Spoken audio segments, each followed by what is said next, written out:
I think we all know Nate is like Pete Rose when it comes to getting laid. I think Nate asks for consent. But he dives in head first. But he dives in head first. But yes, I agree with that part.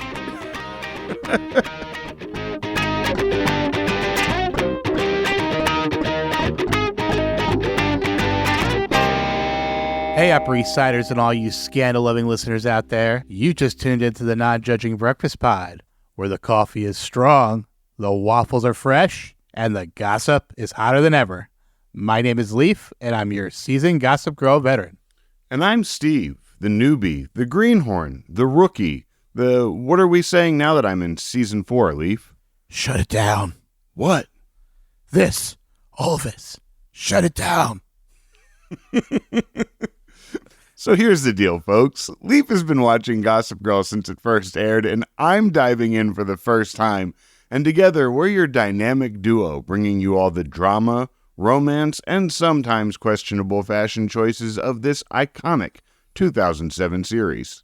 Bring your magnifying glasses, because each week we're dissecting every juicy detail of the show, one episode at a time. We'll connect the dots, uncover those sneaky little Easter eggs, and of course, serve up some piping hot behind-the-scenes tea. And expect some iconic fandom moments too, because what's a deep dive without a little drama? And since we are all about inclusivity here on the Non-Judging Breakfast Pod, there is always a seat for you at the Non-Judging Breakfast table.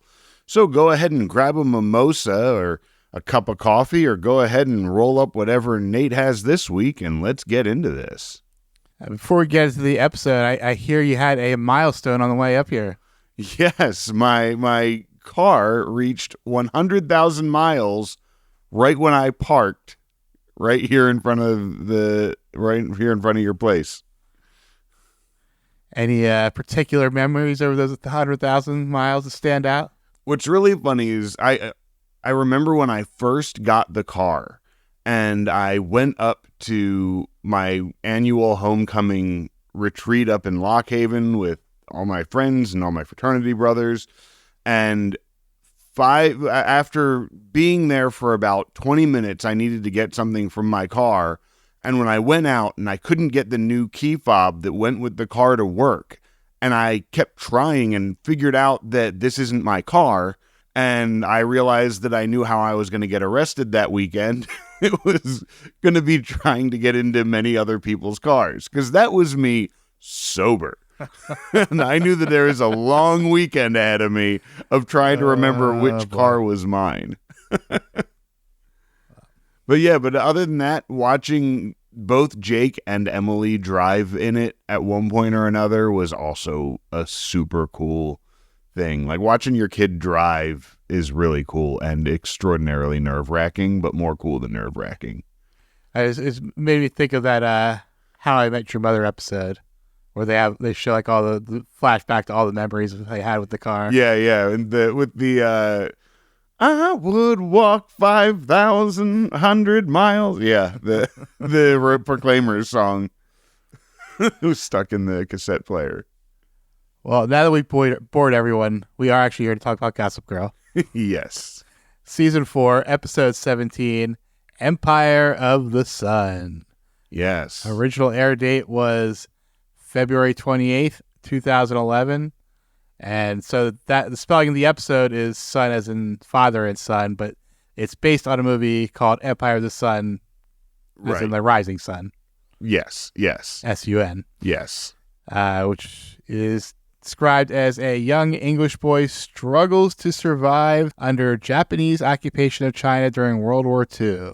Directed by Steven Spielberg and starring Christian Bale, John Malkovich, and Miranda Richardson. Damn, I did not realize that Christian Bale was in that, because I think I saw that movie. What is it, like 87? 87, I think. So he would have been like a kid. Yeah, I think I saw that movie in the theater. Yeah. I mean, he was the movie was like, there is this young emperor kid, but there's this an American kid, or maybe a British kid, who befriended him. I think it may have been a British kid. Again, like, I saw this in the theater, so I was 9. Yeah. But yeah, and I believe this came out around the time of, what's the Eddie Murphy movie? Beverly Hills Cop? No. 48 Hours? No, the one where he goes on a trip on like a mystical Asian adventure. I got the knife. Yeah, that's what you're talking about. The Golden Child? Golden Child. Yeah. So these two movies kind of also hold similar places in my brain, and I don't know which ones are which. Because I was 9. And a much more racist. I haven't seen Empire of the Sun, but I feel like it's a very different movie. Very. Oh my God, it's a completely different movie. It's just that because I saw these two movies that were, it's like one was almost a parody of the other, but it wasn't. You know, it was just very similar themes. So it's like, oh, is that the, no, that's not the Eddie Murphy one. So this episode of Gossip Girl is written by Robert Hull, who's done quite a few episodes already. Season 2, he did X-Files, It's a Wonderful Lie, The Grandfather, and in Season 3, The Lost Boy, The Treasure of Serena Madre with Joshua Safran, The Lady Vanished, and Dr. Strangelove. And then so far this season, he did Goodbye Columbia and Gaslit, once again with Joshua Safran. So his 2 best episodes were co-written. Yeah. And then a mix of decent to not so decent episodes. Yeah, and he's had some really bad ones too. Which one was Gaslit just happened? Yeah, it's the one. That's the one where, that's like the last good one of season 4. That's the one where Jenny leaves, right? Like that's the one where everything comes out. Yes, everything comes out. Yeah, and, yeah. Serena's in the Ostro Center. She just woke up. Yeah. Yes. Being drugged. Yeah. Yeah, the great scene with Dan and Lily at the loft. Mm-hmm. Yeah. Oh yeah. And you had the convergence at the end where they all confront Juliet. Was that one too? No. Or that was the 2 or 3 episodes. Yeah. That was you at the opera. You mean? Yeah. That was like episode 8, maybe. Oh, okay. This episode was directed by David Warren. It's his first of 3 episodes, but his longtime TV director, worked on Ugly Betty, Weeds, Desperate Housewives, the 90210 reboot, Carrie Diaries, iZombie, Grace and Frankie. So pretty wide. Some solid credits there too. Why don't you give us that Vulture recap? Okay. Fathers have played a dark and terrible role in many works of art. They can be scheming, indifferent, cruel, or merely hapless, and Gossip Girl is no exception. In last night's episode, Raina finds out that her father, despite his cuckold family man Maine and Midwestern love of hot dogs, actually is as scheming and conniving as any given billionaire businessman. For instance, Chuck Bass. Meanwhile, on a father-son coffee date that stretches into lunch, Dan can't tell Rufus, who is like his best friend, about his friendship with Blair. It is because he's scared he might have feelings for Blair, or because his father is wearing the rolled jeans of the creative judgmental. Maybe a little of both. It appears later in the episode when Rufus makes a snotty remark about how crazy it would be if the secret relationship Dan was going on about was with Blair. Obviously, Rufus raised him with more sense and morals than to involve himself with a rich, scheming bee like that. Dan Humphrey pays for his glibness later, when Billy Baldwin swashbuckles into town, all tasseled helicopter hair and long legs, and not looking at all sorry about his earlier attempt to break up Rufus and Lily's marriage, to assert himself as man of the house now that Lily has sent herself to prison. But as usual, it is Chuck who suffers the worst paternal insult. This time, Bart Bass has betrayed him from beyond the grave, which we are to understand from his copious scotch drinking at the end of the episode is the most frustrating kind of betrayal. Most likely because you can't yell, "You never loved me" at someone who is dead. Well, you can, but usually by the time you get in the car and drive out to the gravesite and you have A, already calmed down about it, and B, realize the gesture is super derivative. Why Chuck chose to take the very weird and improbable information given to him from a boozed-up Russell Thorpe, his father's sworn rival, instead of, at least nexiting on it or something, is confusing. Nexusing? Is that a reference to something that I'm missing? I'm not sure. It's the capital N. Yeah. Weird. Guessing it is, but yeah, I don't know. And my phone made it through the Vulture recap, which is really good. Nice. And now I don't need it. And it was a long one, but it was a pretty good one, though. Yeah, it was. We open Act 1 in media res. A somber Lily and Rufus are walking up a grand staircase to meet some lawyers at the top. And right here, it's like, oh, wow, Lily's turning herself in. Like, that's cool. But then flashback. I've never been to court in New York City, but I'm guessing that is some kind of recognizable courthouse. I would assume so. It does have very nice architecture. I would even go as far as to say it's probably one of those buildings that is so cool looking, and it's probably all offices at this point and no actual courtrooms. Because you see that in Philly, all the courthouses in Philly are just buildings that are very they're not as big and beautiful, but City Hall that no longer has any courtrooms. That's where you would want to shoot any court. That's where I think they shot the court scenes for like Philadelphia and stuff like that. And then we go to 12 hours earlier and with a Gossip Girl narration. They say Rome wasn't built in a day, and yet what a difference a day makes.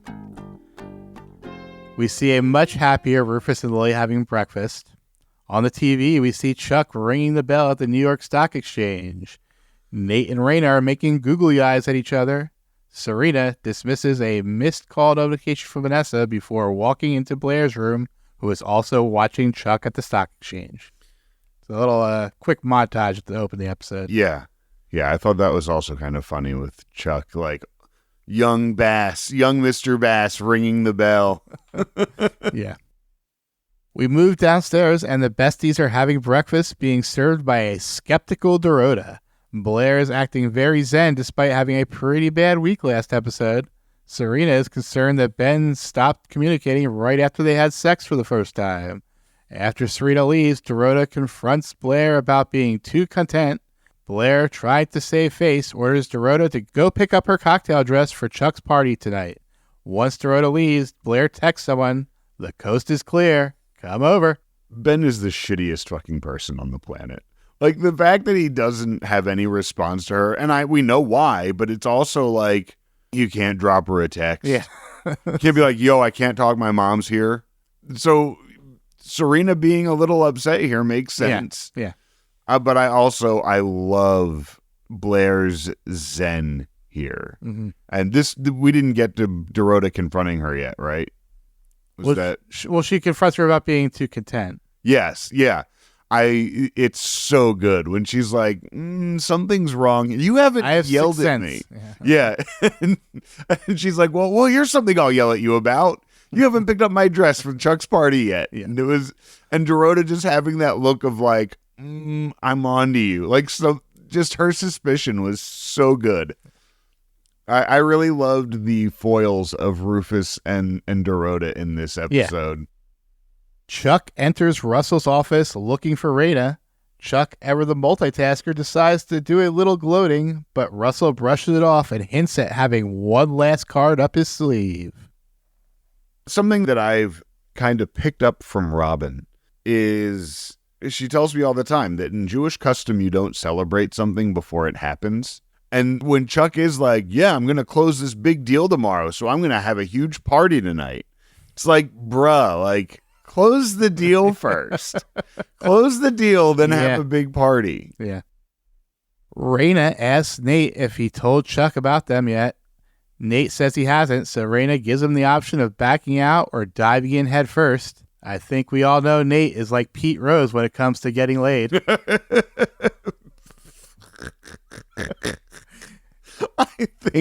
I think Nate asks for consent. But he dives in head first. But he dives in head first. But yes, I agree with that part. Oh yeah, I like them together, so I thought it was nice. They're fine. Yeah, I mean, Nate is always going to just be boring when he's in a relationship, but like, it's cute. Dan has arrived at Blair's to go to the Joseph Boys exhibit. Blair is still planning entrance and exit strategies to present a layer of plausible deniability. When Dorota calls out looking for Blair, she ushers Dan out of the bathroom into Serena's room. Dorota enters and is wondering who Blair was talking to. Blair deflects the question and says she will come to the cleaners with Dorota. As Blair walks out to get her coat, Dorota spots Dan's New York magazine he left a moment earlier. This scene was perfection. Like, I loved every bit of it. I loved the banter between the two of them, having an exit strategy and an excuse for why they would have run into each other at the same place. The plausible deniability, and then kicking him into Serena's room, and Dorota coming in and just Dorota being totally sus is so great. And Who are you speaking to? Yeah. maybe it's your sixth sense hearing voices. Yeah, it was perfection. Daniel Humphrey? Yes, the full government name too. Daniel Humphrey. I can't wait. I love Dorota in this whole episode. Serena goes to the loft to find out why Ben has been dodging her. However, Ben doesn't invite her in because his mom is visiting and he hasn't told her about him and Serena.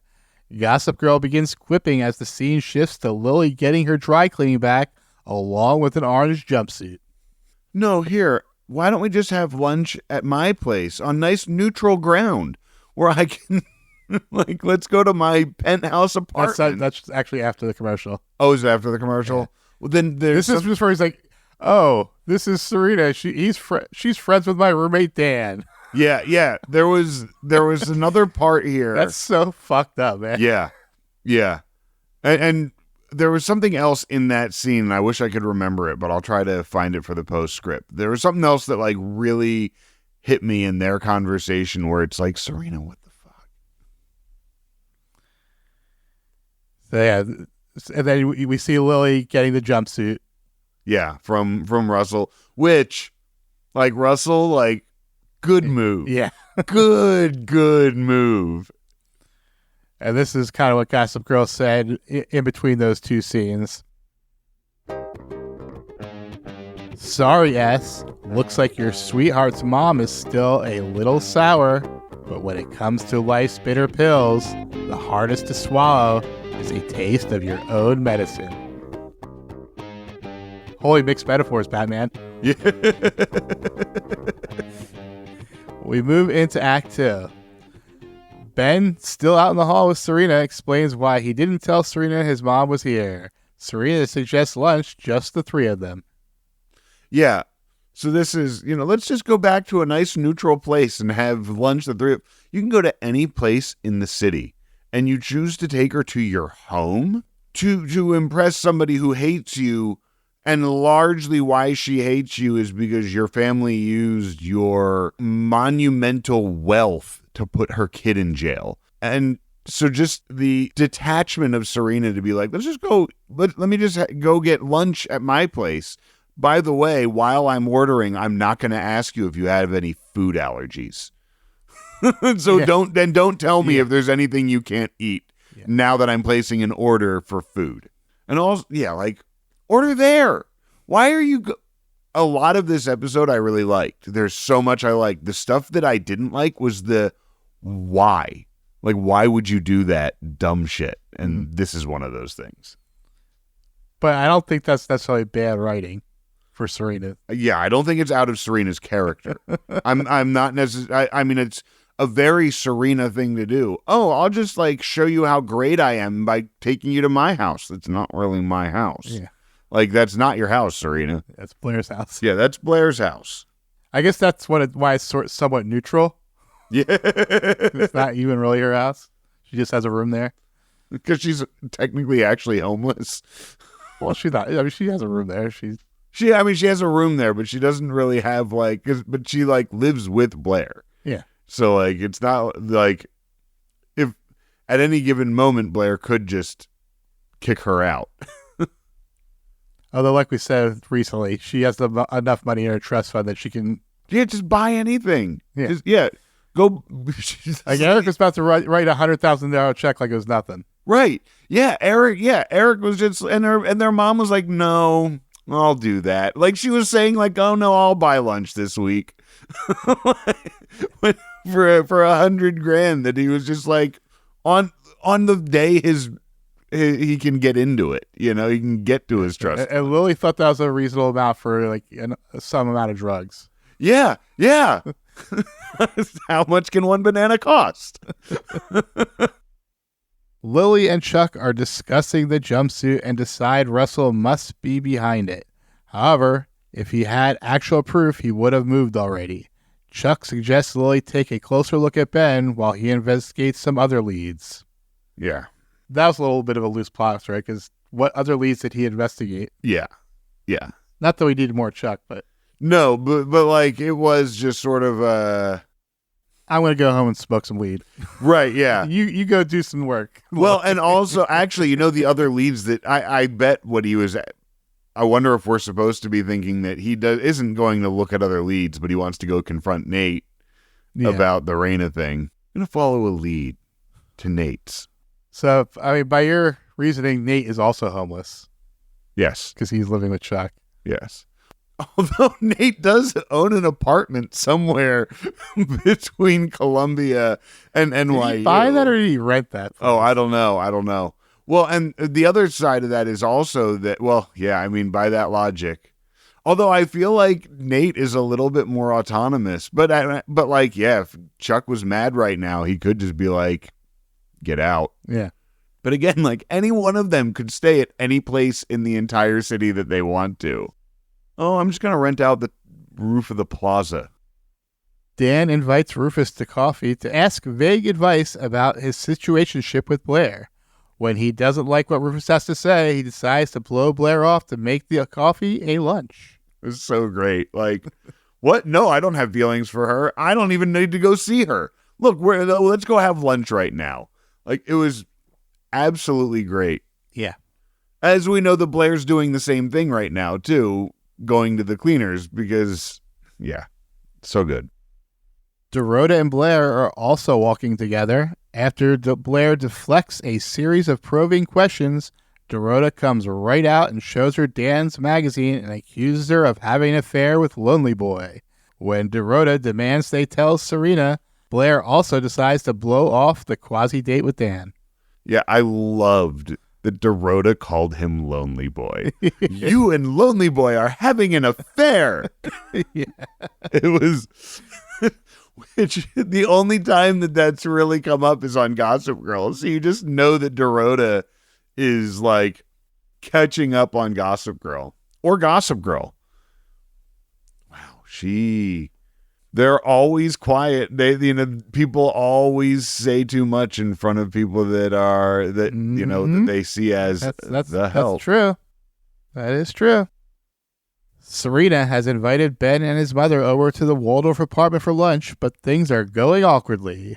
Serena excuses herself when she gets an urgent text from Lily. Lily wants Serena to ask Ben if he told anyone about the affidavit. Yeah.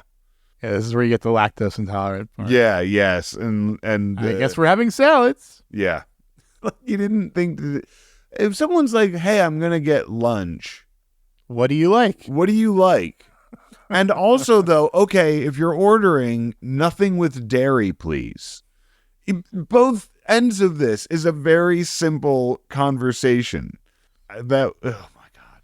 I mean, it is like a trope to get pizza when you're in New York City, I guess. Mm-hmm. But, yeah, I mean, would have been smart to ask first. Yeah. But again, a total Serena thing to do. It is a very Serena thing to do. Everybody likes what I like. Also, I think that might be the first time we've seen them eat pizza on the show, and they didn't even eat it. Yeah. And also, Serena, you're not lactose intolerant. You and Ben aren't. Go ahead and eat the pizza. And why do you have 2 pizzas for 3 people? Because they have one slice of each and then throw the rest out. Yes. There's one pepperoni, one have mushroom. You seen how these people prepare meals? Yes. Would you care for a water? No. Right into the trash. Lily is shocked and annoyed when Vanessa shows up at the penthouse, but her ears perk up when Vanessa reveals she has to tell Serena something about Ben. Yes, Lily, we're all annoyed when Vanessa shows up. She's not even a character anymore. Yeah. She's just a plot device. Ben admits to his mother that he and Serena are dating, but she already knows. She is against it because as long as he is with Serena, there is no hope of getting his name cleared. She excuses herself to grab her purse before leaving. The camera pulls out and it's revealed that Serena was eavesdropping on the conversation. Not mad at mom here. She's not really wrong. Like, you don't have a chance. Like, the person that you want to be to deserve this other person, you can't be because you have to destroy her family to do it. And when he's like, no, I'm not going to do all that. I won't do that. And she's like, oh, well, I think I left my purse upstairs in the bedroom. Yep. Why did you take them on a tour upstairs to your room, Serena? Why did you take his mom to your room? But I guess the whole thing of, why leaving people's coats on the bed or something. But yeah. When it's only 3 of them. Well, and I'm sure the Walters have a coat rack. Well, but she does give her a tour of the entire place because she says, oh, I'm exhausted from all the walking after seeing the entire house. Mm-hmm. So she does make a dig about it being too big of a place. Blair and Dorota's shopping trip is still ongoing, but when Blair spots Dan, she pushes Dorota to go grab them a table for lunch. Dan and Blair realize they both stood each other up. When Dan tells Blair that Rufus will be coming out of the restaurant behind him any minute, the two part ways. Dan was stone cold in this whole scene, and it was amazing. The way he's like, yeah, I'm standing you up. No, I'm standing you up. Yeah, and she goes to explain and goes, well, I'm just going to say that my dad is about to come out here, and I don't see an exit strategy for you. We're not done here. Yes, we are. Yep. But also on top of that, their looks at each other, the fleeting look, or not, the looks on their faces when they're both contemplating the gravity of that moment, I really liked. The acting in this, especially Blair and Dan, just really conveying so much in their face. I should also make mention Blair's makeup in this. They have it very toned down to make her almost look like she's not wearing makeup, which, again, it's like she's not out flirting. She's not out impressing people. She's not out trying to look pretty. She's not trying to impress this guy because she doesn't like him, because she's just hanging out with him. So I think that it was cool that they made that note and how they toned down her makeup, too. Yeah. We get another Gossip Girl narration before going to the break. Why would a friendship based on fight suddenly end in flight? They say we only run from the things that truly scare us. Right on, Gossip Girl. Right on. I'll give her that one. That was a good one. Yeah. We move into Act 3. At the Empire, Chuck confronts Nate and Raina about them being together, and Nate admits that he likes Raina and Raina likes him. He's just talking to Nate first, right? Yeah. Yeah, but it's funny because, it's such a good scene for these two because they've been here before with Blair where Nate almost strangled him on the back of a car. And now you have, it's like, bro, I talked you up. I did everything you wanted me to do. Nothing has happened. I like her. So. And she likes me. And she likes me. And that's where we're at. And, Chuck being like, there's a knife in my back. And he's like, hey, I'm not trying to do this to you. This is just where we are.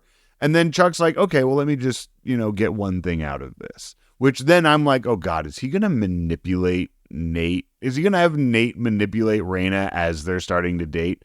But even then, he doesn't. He just wants to talk to her. At the loft, Blair tells Dan that the reason she stood him up is because Dorota assumed them sneaking around meant they were having an affair. They come up with a plan to send a tip to Gossip Girl that a big secret's going to come out at Chuck's party tonight, so when they reveal their friendship, it will be underwhelming and quickly forgotten. It's a good plan. It's a decent plan. It really is. Like, oh, wait, that's the big news? That they're friends? Like, it's actually it's a decent plan for these two. And yeah, it's like light scheming. Now, it's pretty common for big news to come out at these parties. They were really thinking about that. Yeah. But yeah, it was a good idea. But for it to be something so minuscule, the hype being like, well, something always comes out.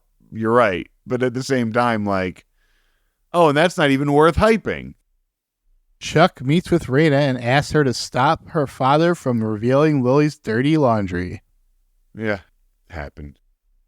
Lily brings Vanessa to the Waldorf apartment to tell Serena what she overheard from Ben last week. Serena is doubtful, but when Vanessa leaves, Lily tells Serena that she should believe her. Serena reveals that she kept the affidavit, and when she and Lily go to check its hiding place, they find it missing. Yeah. Smooth. You took it out of the safe. Yeah. And put it in your dresser drawer, and then told the guy who is most affected by it where it is. You dumb asshole. Pretty much. Also, Vanessa, you also left out the bit about Ben threatening to murder Damien. Yeah, he beat up Nate's dad. Oh, and he threatened to kill a guy if he did anything. No one cares about Damien. No. Oh, do you think he could have gotten it done? Like Lily's like, oh, does he know people? Maybe I should keep Ben around. Maybe I need Ben in my blackmail account file. Yeah. And this is what Gossip Girl has to say about it. Looks like the jury on Ben might be out after all. We move into Act 4. Chuck enters the party of the week to a sea of congratulations and photo ops.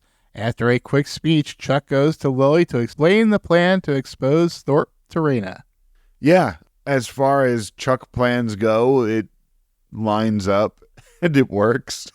So good job. This was one of those, like, they needed so much of this. They needed big, heavy weight that they didn't have. It was all of these big dramatic things. It's like it felt weak. It appears Rena's most defining characteristic at this point is she has firm boundaries. Once you cross that boundary, she's done. Yeah. At least the third or fourth time you cross it, she is done. And she also has always maintained this family thing. Apparently she's Vin Diesel from Fast and the Furious. It's family. Serena tells Lily that she hasn't heard from Ben, but still thinks that she can stop him from if he shows up tonight. Serena apologizes to Lily, but Lily admits that everything is ultimately her responsibility. Yeah. This is the kind of the start of Lily finally taking responsibility. Yeah, Lily had a good episode in moral standards, in parenting. Yeah. Her shit with the DA later too, like, was super good. And like Kelly Rutherford had a good episode too. But yeah, her taking ownership. And she also did last week, was it last week with the trust fund where when she paid off Damien instead, like, she did start showing that, like, accountability, but here she starts to actually be like, wow, I'm going to actually need to face up to this. Blair asks Serena if she saw the Gossip Girl blast about a big secret coming out. Serena says she has, and then tells Blair she thinks it's about the affidavit. Dan comes up and sees Blair profusely apologizing and assumes she told Serena about Blair and Dan hanging out. Before Dan can put his foot in his mouth, Blair shushes him.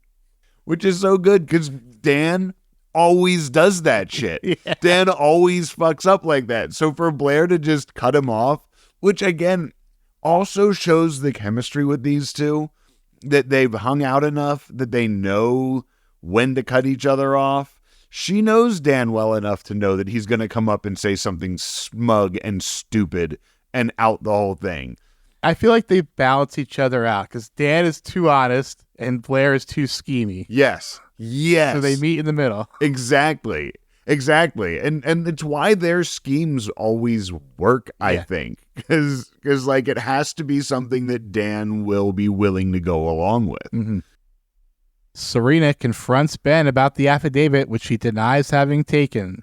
He does, however, admit to having Howie beat up and then finally shows Serena some of that anger we've been seeing lurking under the surface. Although when he gets angry, when she's like, oh, I understand, he's like, you don't. I'm not mad at him for that. He has really done a lot to prove to Serena that she can trust him, and Serena's not going to. And of course Serena's not going to, because look at Serena's entire life friendship. Like all of her upbringing, she has never been able to trust anybody for more than 10 minutes at a time. And that's maybe Blair here and there. But like she also can, the one thing she can trust about Blair is that the second Blair needs to, she's going to do something to Serena if it'll help her, you know? So yeah, Serena, of course, isn't going to trust him. He's a convicted felon after all. Yeah. Mrs. Sharp approaches Lily, and Lily quickly figures out that she is the one who stole the affidavit and has teamed up with Russell. I love wow, you people just think money can do anything, so I'm going to sell this thing off to the highest bidder and get my son. I do hope that she cut a deal with Russell before just handing that over. Like, I'm hoping that she walked out of there with a Benz at least, or did she just go for revenge? Yeah. Is it just get my son out scot-free and we're good? Which, noble, but come on, lady. Dan once again goes to Rufus for advice, but before he can ask, Rufus gets all judgmental because he saw Dan talking to Blair. Lily interrupts and asks for a moment alone to talk to Rufus. Not Blair Waldorf. That would be crazy. Come on. Rita enters the suite and is surprised to find Nate. Before she can explain what's going on, she pulls him into another room just as Russell, Chuck, and Lily get off the elevator. Russell quickly gets to the point, revealing he has the affidavit and threatens to reveal it if Chuck doesn't sign over Bass Industries. Raina bursts in and rebukes her father. After Raina storms off with Nate, Lily tells Russell and Chuck that she has already called the DA and plans to turn herself in. Once Lily leaves, Russell hints there is more to his hatred of Bart than just the love triangle with Lily.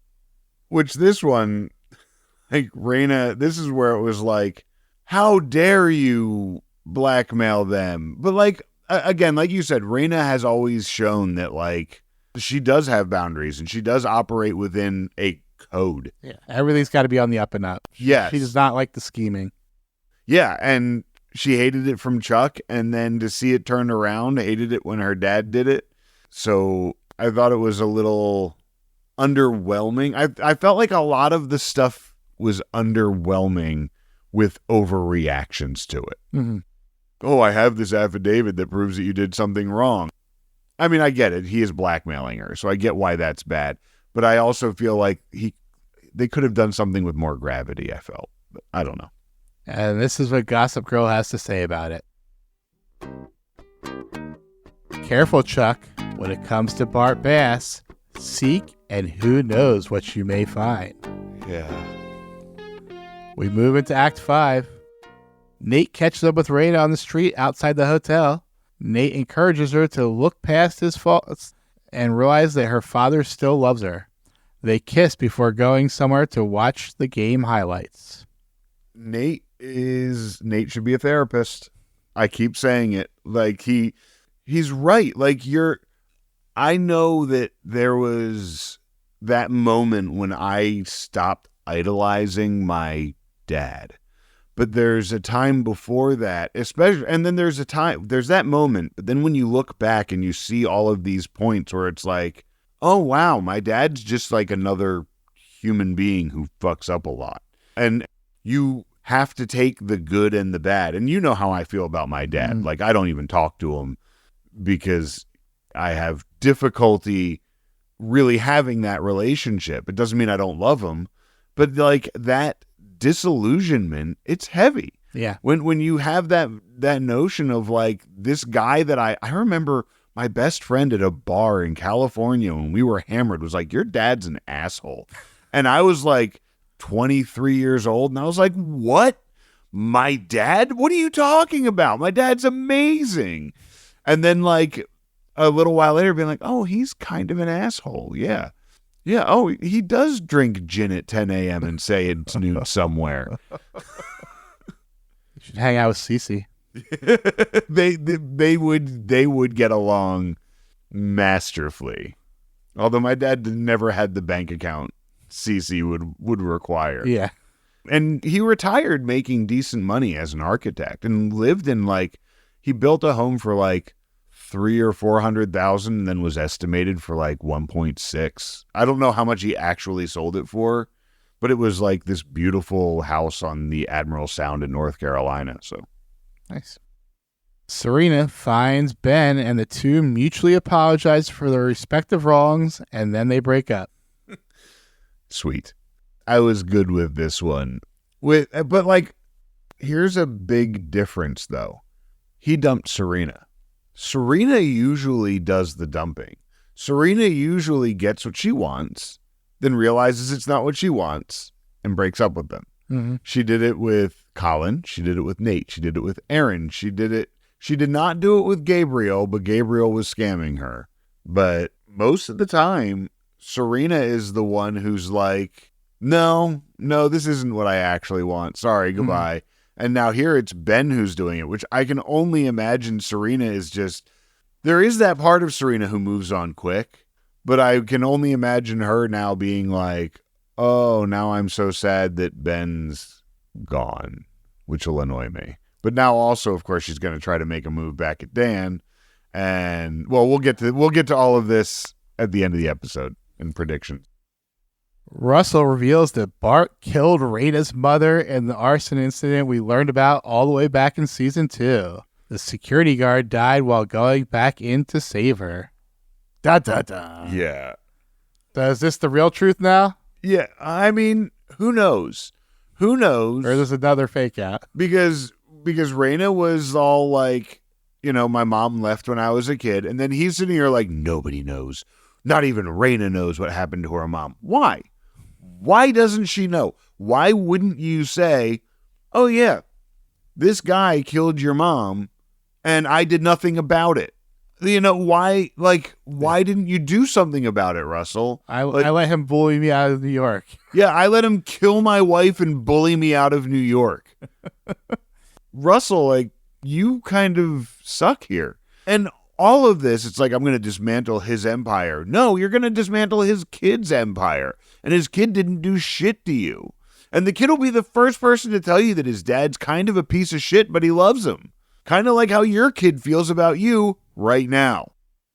Dan and Blair are at the bar and realize they will need to be there for Serena, Eric, and Lily, and mutually agree to a friend breakup. Yeah, because, you know, it's not a good time to be friends right now with everything. They're going to need their friends, and Dan and Blair, or Dan, Blair, if it's in a list. But why would you ever do that? Because they have absolutely nothing in common. Yeah. So did you believe this? Absolutely not. Not for a goddamn second. No. A devastated Chuck stumbles down the stairs and tells Serena to shut the party down. All of this. Oh, Chuck. So dramatic. So dramatic. So dramatic with his Batman. It's the Empire of the Sun, Christian Bale. Where is she? Shut it down.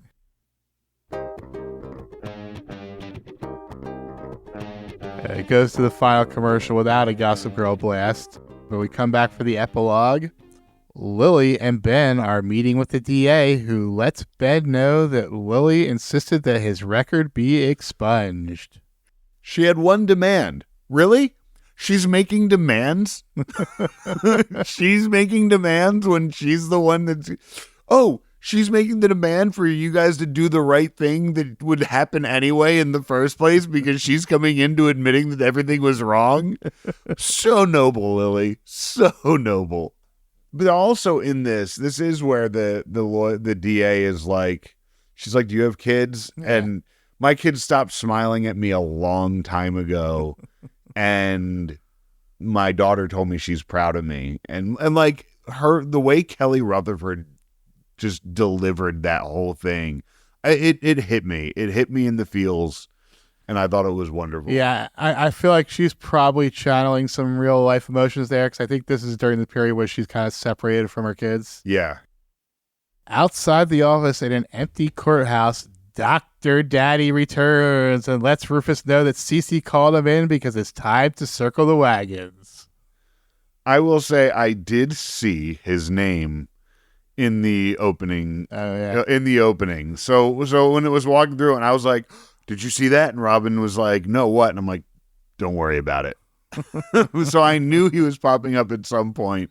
But, he pops up at the end, which means he's here for a bit. Yeah. At least an episode or two.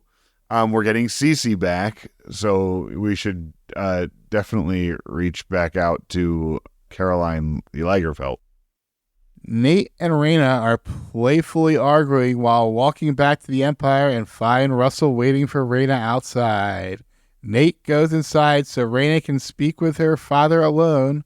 Russell apologizes to tell her that he's returning to Chicago and hopes that someday she might forgive him. I like this. I like that he's like, okay, I lost. I'm going back to Chicago. I'm good here. And now she's like, no, I think I kind of like it here. I kind of belong here. It's like, sure, you have a trust fund and you can do whatever you want. I guess our multi-billion dollar company doesn't really need you involved that much. She's like this high up person in this company. And now she's like, oh, but I'm just going to stay here now. Yep. But I do like... the company was moving to New York. Right. Yeah. That company's very mobile. Yeah. But I liked their conversation at the end and their little patch up and her staying here and her staying in New York, because I've really liked her addition to the cast, which I don't usually like additions to the cast. So I've really liked her. Chuck asks Serena if she has seen Blair. Serena says she left a while ago and probably went home. Chuck is so angry he can barely pour the shots he is pounding down. He says Blair is the only one that can understand what he's going through and stumbles off to go find her. No, you don't get it. He killed 2 people. So you did know he killed somebody. Yeah. Like, you're worried that he lied to you, which you're just taking Russell's word for it, too. Like, although the first one was framed as an accident, at least. Like, he killed someone, but, like, I feel like Chuck would be the type of, like, yeah, it was an accident, though. Yeah. This one is applied as kind of on purpose. Yeah. Yeah. Which also, it's like, no, the security guard was going in there to save her. It wasn't an accident. It's like, what, did he have her tied up in the boiler room? Like, was it an intentional? That seems like a very elaborate way to kill someone. Yes. Even with Bart Bass. Yeah. Although, Heathers, have you ever, the movie Heathers? Yes. And that movie is incredibly over the top. Yeah. But it is how his dad killed people. Blair walks into the foyer to find Dan waiting for her. Dan is worried that there is another reason why they'd been sneaking around. Rufus's earlier advice has clearly gotten inside his head. As they continue to banter, Dan inches closer to Blair and eventually puts his hand on her shoulder. He suggests just one kiss to make sure there isn't something more between them. Blair agrees, but Dan hesitates before Blair pulls him in for a freeze frame kiss. Loved it. I got the When Harry Met Sally here too, because this is again taken right from When Harry Met Sally. The whole like we won't know. We need to know And we won't know unless we do. Yeah. So I'm hoping that next episode we end up in Cat's Deli. And Gossip Girl ends the episode with this. The question of whether we can fight fate will always remain a mystery. But the bigger question is what happens when we stop fighting it. XO, XO, Gossip Girl. Yeah. Yep. Loved that end. Loved that scene. Loved the homage. And goodbye, Ben. And goodbye, Ben. Forever. Yes, I was hoping you were going to say that. I was. Na na na na. Hey, hey, hey. Goodbye. See it again now. Yes. Yeah. But this was like sweeps week. So this episode aired on February 28th. The next episode is going to come 6 weeks later, April 18th. Wow. And very painful. And this is kind of when I caught up to the show and really jumped into the fandom. So I expect to see my name pop up in some of these episodes real soon. This random comment here on Reddit says... Yes. That's pre-Reddit, but yeah. Oh, okay. But really, I thought Reddit was 09. Was it, or even earlier than that. I think it was it had to have been 08, 09 because I think I was still married when it first started. But yeah, I'm mainly on the Television Without Pity or fan forums. Okay. So what are your predictions? Okay, my predictions. Okay, I've got a wild one here. And it has to do with you saying, and I don't even want to look at your face when I say it, just because I don't want you to give anything, because this is probably my most wild thing. I don't think Bart Bass is dead. And I think that we're going to get some kind of Beyond the Grave pop-up. Now, one thing that where this thought originated from may have absolutely nothing to do with anything, because I cannot remember when you started saying... and then we never saw them again. But I don't remember you saying that when Bart died. Of course, then Bart did come back again for the... Yeah, because I usually say when the actor's never going to appear again. Right. Which the actor has been back. That actor did come back again. So yes, there is always the flashback. There is something going to happen cathartic about the Bart Chuck thing.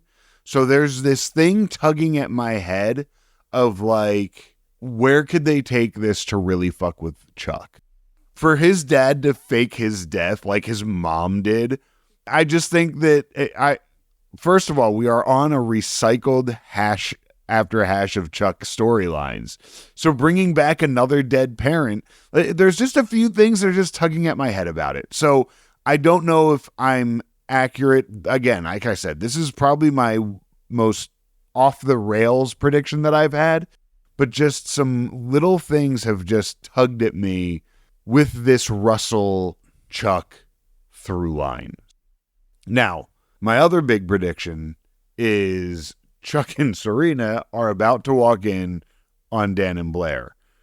Chuck is going right now looking for Blair, and Blair is with Dan, and Serena is with Chuck. So it does make sense for there to be a big mess there. And whether or not they get caught or whether or not they sneak around for real, I think that we're going to see them in a situationship for a little bit. And we'll just see how well they hide it or if it's out in the open. But I'm really curious as to how that plays out. Are they going to send Lily to jail? I don't know. I don't feel like they can do that for a long period of time. I also feel like this is the kind of shit that someone like Lily has, time served. Like time served. And like nobody really is going to question. What time did she serve, though? Right. No one's going to question that. No one's asking that. Okay. I mean, or house arrest. That would be fantastic. House arrest. She has to have parties at her house all the time. So I'm going to give you 2 spoilers from a casting perspective for next episode. One, we're finally going to get to meet the mysterious blonde that's from the season 6 cover and is on the HBO wallpaper there. Oh, yeah. She finally appears. And also we get to finally meet adult Carol. Oh, the aunt. Oh, because we're circling the wagons. That seems like a wagon that might get circled. So, that's really cool. Because I really loved Ritter. Kirsten Ritter's performance earlier. I will just say, remember that feeling. Although you might recognize the actress that plays Carol. She was on Lost. I forget the character's name. She was like one of the others. Oh, okay. Any other predictions? All kinds of drama with Rufus and William and Cece. So I'm curious how that plays out too. I did have another prediction. What was it? I think I had a Ben-based prediction, but I was like, but it was sort of if he's not gone, something's gonna happen. But I kind of also had a feeling Ben was gone after this one, after the breakup. I do believe that the other person that you never said that about was Aaron Rose. So I do have this sneaking feeling that Aaron Rose is showing up at He is some technically point. Blair's stepbrother. Yeah. Well, yeah, I mean... And he was a fairly major character in the books, although he was completely different in the books. Well, and, he is Blair's stepbrother, which also makes him fair game for Blair in Gossip Girl morality. Well, I think they did date in the books. Oh, did they? Excellent. I was thinking about reading at least the first book.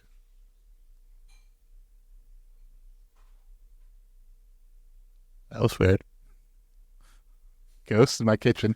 Sounds like it. Doing dishes. Well, thank you. Anything that happens in our house, especially ghosts, are always what we go to if it is something that we know one of us did but don't want to blame the other person. Because there's only 2 of us. So if my shit got moved, and I know I didn't move it, but it's like, okay, ghosts. All right, I'm not going to blame Robin. I'm going to blame the ghosts. Or the goddamn cleaning people. On that note, let's get into segments. This week in fandom, we jumped into the Wayback Machine and traveled to the Television Without Pity forums from 2011. Hello there, Peabody here. And this is the Wayback Machine for traveling through time. And this is my boy, Sherman. Speak, Sherman. Hello. Good boy. Overall impression, they loved the episode. Yeah, I like this episode. I thought it was a huge step up from that run of just real shit episodes. So Well, the last episode was good too. right, that's what I'm saying. These last 2 I liked again. Dare is perfection, other than being blue-balled by the freeze frame. Yes, yeah, word. That was how I felt. I was actually expecting the walk-in, the Chuck Serena.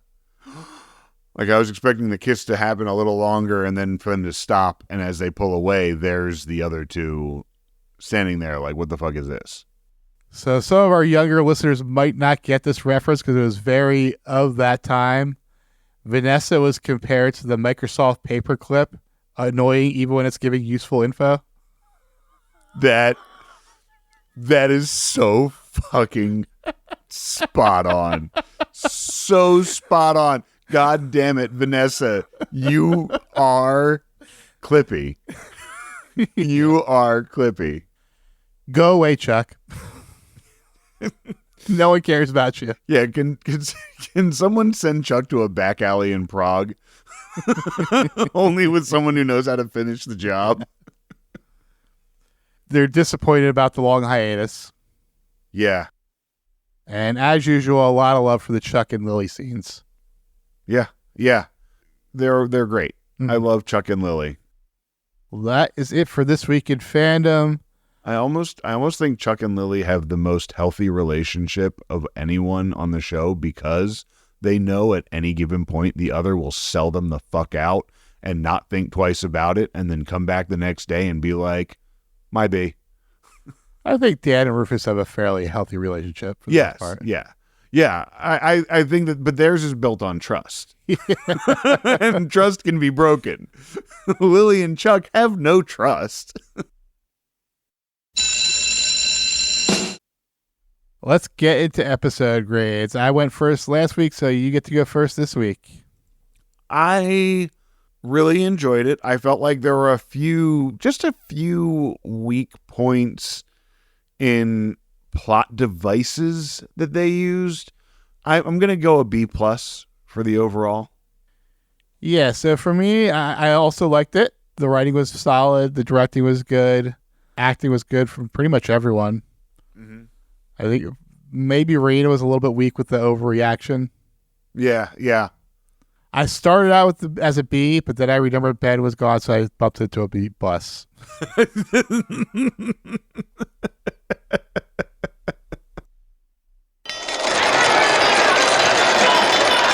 In Stockwatch, who do you got going up?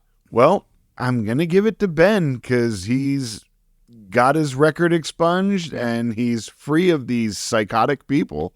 So, and now he can go be inappropriate elsewhere. Good riddance. You're disgusting. Get out of here. I am also, and this one hurts, going to give it to Vanessa for doing the right thing, coming in and helping out and giving some. I'm going to give it to Clippy for She help. gave some useful information. For the useful information. Dan and Blair are both going up, obviously.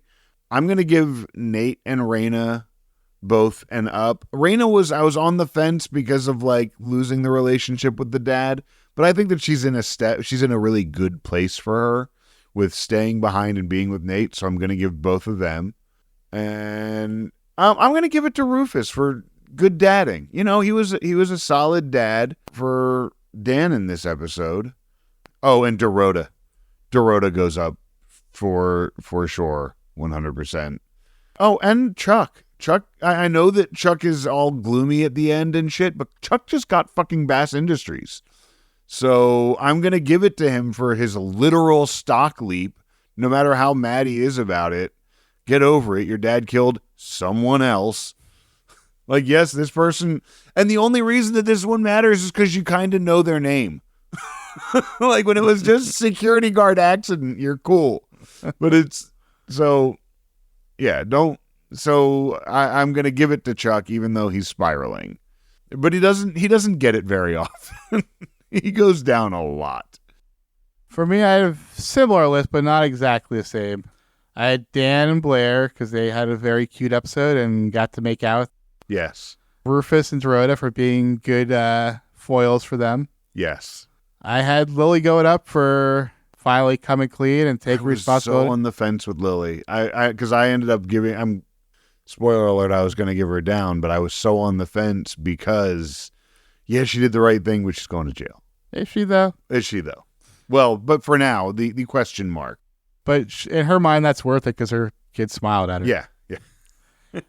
And like you, I did have Ben going up because he got his name cleared. Yeah. Even though he's still a creep. He's a creep. Well, I guess that's not uncommon in the real world. Yeah. Yep. And also Vanessa, because, yeah, like you said, she didn't do anything particularly offensive and she was somewhat useful. Yeah. Yes. But, yeah, I did not have Raina going up, and Nate I had as neutral, and I'm thinking about just changing neutral to going Nate. Who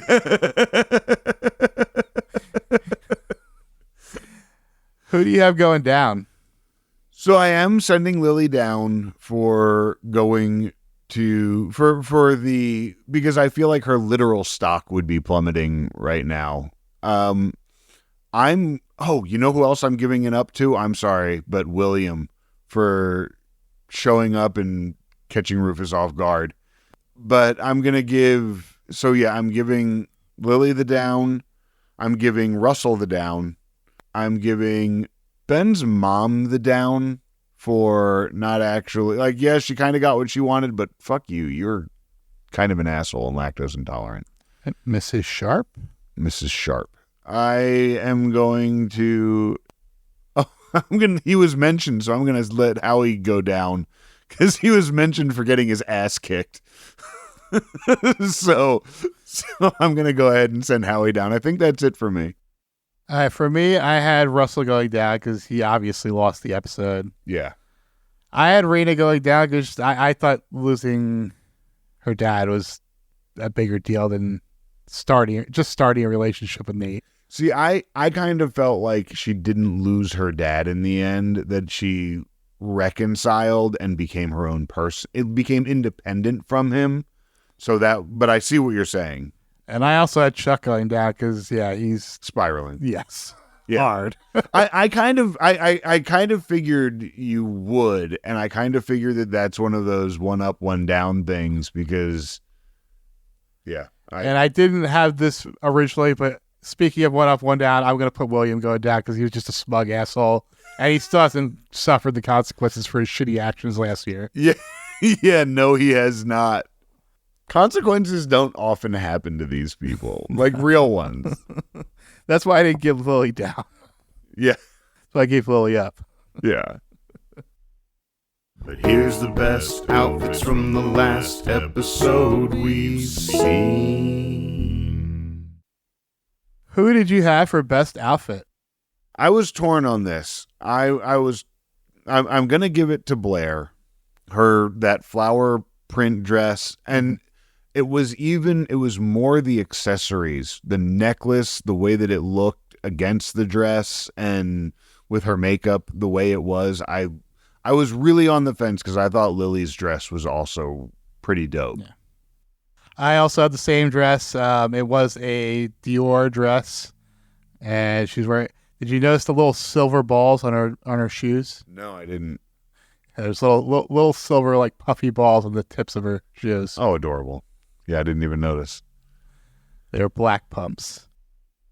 That is it for segments. Do you have anything you would like to plug this week? Well, first of all, you should check out Farm to Fable, one of the most recent episodes. I was a guest on there. We had Mike Ross on here last year. Season 2. Or 2 years ago, yes, for season 2. And so I was on his show. We recorded it the other day, so it should come out in another week or two, I think. And what episode was that? It was Upgrade, season 9, episode 18. Although it can, if you're watching Smallville along with this thing, Hulu, it's episode 18. Some streaming platforms, it's different because they had 2 episodes. Some of them have a 2-part episode listed as 1 episode. Yeah. So, and it was fun. It was very much like Mike coming on our show. I haven't watched Smallville, at least not that far. And so the big difference was that I had seen the first 3, 4 and a half seasons of Smallville. So I had a background and I could answer some of the things. And it was also really interesting to watch another WB show that was kind of a predecessor to Gossip Girl that is also doing the... Well, it's now running... At that point, it's running simultaneous with Gossip Girl on the CW. On the CW, right? Yeah. So, because at that point, I thought... I brought that up to Mike, but he wasn't sure when it switched. But yeah, so it was on the CW. So it followed that same trope of I didn't need to watch the last 3 episodes because they caught me up in the dial. I watched the previously on, but the dialogue in so many places, it's like, oh, well, you've been out of the job from Spectre, is it? Who does she work for? The Daily Planet. No. The Tess worked for the adversary who was working with Tess Zod. Owns, she's the CEO of LexCorp. But there was something about Spectre. There's some kind of government agency that she was fired. Checkmate. She was fired from Checkmate. That's right. Spectre is James Bond. But she was fired from Checkmate, and there was these weapon stashes all over the place, and Brian Austin Green's appearance, like everything. I was just caught up everywhere I needed to be. Yep. So it was like yeah, that was easy. It was fun. And I had a lot of fun talking to Mike about the episode. So, oh, and you can find me on TikTok and Instagram, steve.marchon, Marchion, and go ahead and give me a follow and see what I'm doing there. Yeah, for me, I am going to plug season 2 of Fallout. I've seen the first episode, and by the time you've gotten to this episode, you're listening to this, it'll probably be 2 or 3 episodes out by then. Yeah, really good show. Fun. Season 1 was spectacular. So I don't know if I'm going to watch it now. I tend to wait until things are done so I can binge it. See, I've come back around to liking week to week because then you can talk about the episodes with people. I get that. And then think about like what's coming next and analyze it. Yeah. My big problem, and I guess I also don't have a lot of folks that I am talking to about shows other than Robin.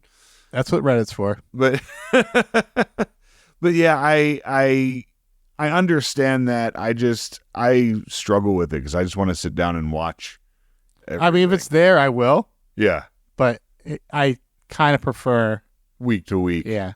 Well, and this has been really interesting for me doing this podcast and doing a week to week podcast and watching this like I would have had to when it came out, only with things like not waiting 6 weeks between these episodes. This gap was painful. Yeah. It was painful. Yeah.